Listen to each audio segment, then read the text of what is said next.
Yeah, why does the CPU do that? Why does it pop the main ability and then leave? Especially when that main ability, uh, when that main ability doesn't have an ultimate. If the main ability does not draw a card, or at the very least not an ultimate card, the CPU always swaps out when they pop the main ability. And hell, sometimes even when it does draw an ultimate, they just fucking swap out. For what reason? Like actually, for what reason? I will never even begin to understand how the CPU works in this game. Like, it feels like it was designed by a bunch of, like, high school freshmen and not professional programmers.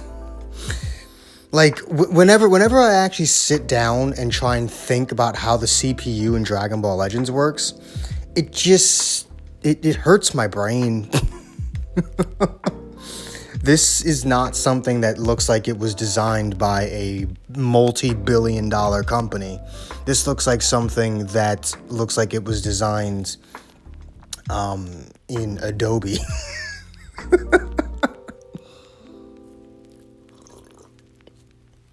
I had to take another sip of my coffee.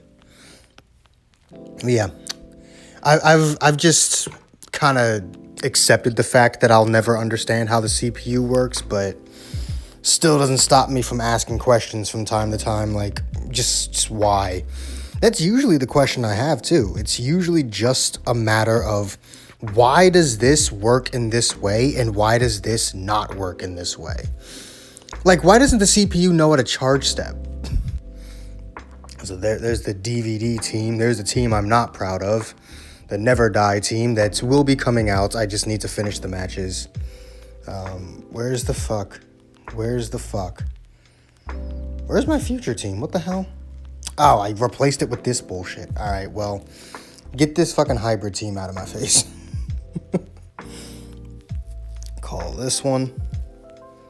I bet. There we go. But, God damn it, what was I talking about?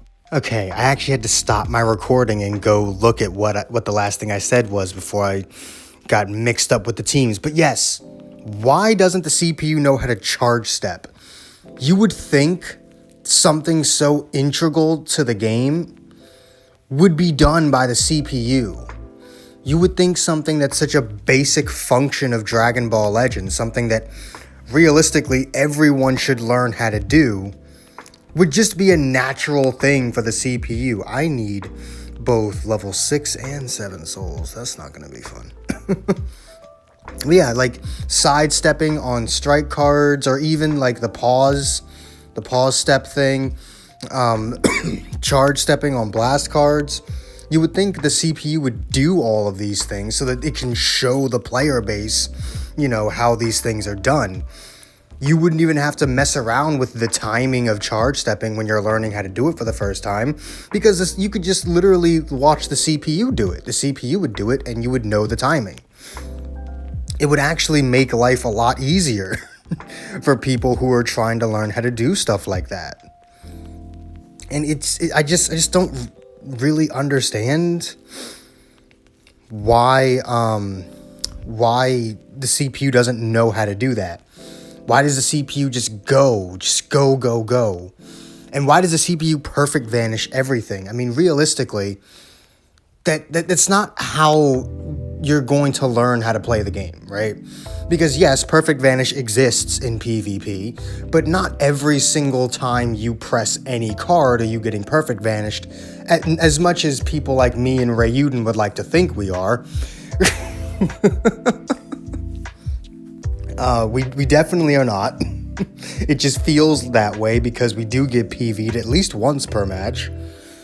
But not everything's going to be a perfect vanish. You're not just going to be stuck there, and be forced to take this hit. So it would be nice if the CPU played like a human being. And I mean, I know that's a lot to ask for them to actually program the shit.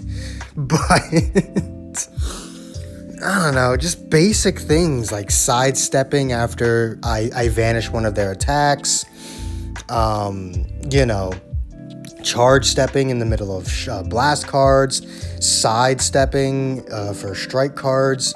That way people can stop doing that dumbass charge step on strike cards. That shit doesn't work.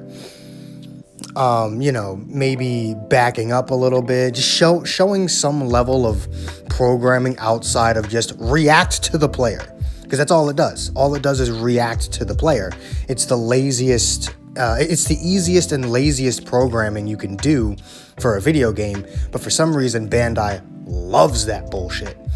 I mean, another game that pretty much derives almost exclusively off that kind of programming is Xenoverse 2. Like, all the shit does in Xenoverse 2 is just perfect block you. That's it.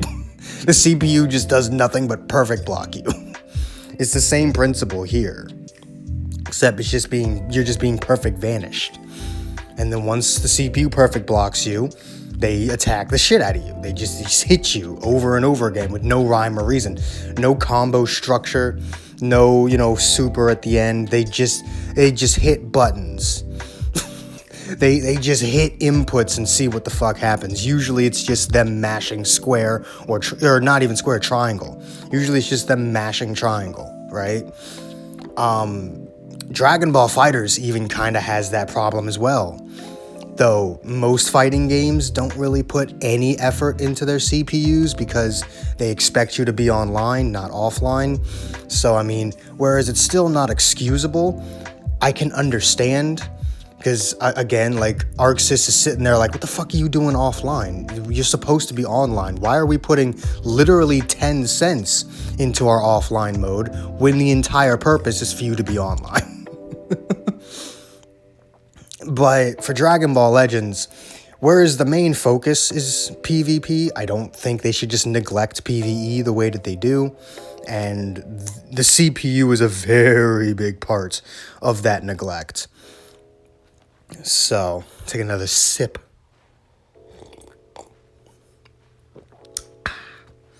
But yeah, this wasn't supposed to be a video like this. This is supposed to be just me chilling, but I suppose I can't play the game without finding something wrong with it.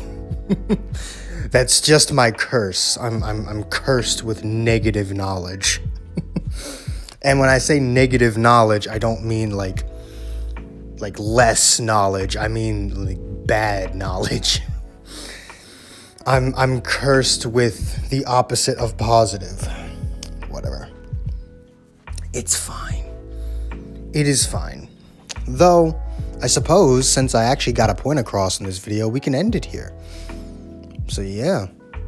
Let me know what you guys think could be done with the CPU to make the game a bit more interesting. Because at the end of the day, the biggest problem with PvE is the artificial difficulty. The fact that the CPU has the most minimal programming it could possibly have, on top of the fact that their idea of difficulty is just give it more health and damage instead of the CPU actually playing better with each stage. Like, if the CPU on stage 1 of an event was sidestepping a whole bunch, like a new player, but then by battle 50, it was, actually perfect vanishing you. It was correctly countering you, not just, vanishing the instant your finger makes contact with the screen, because that's not humanly possible. Unless you get lucky, but obviously it's not the CPU getting lucky. It's the CPU reacting to an input as fast as the game itself. So that's unfair. But, doing all of the high-level PvP stuff, floating around there for 35 minutes. I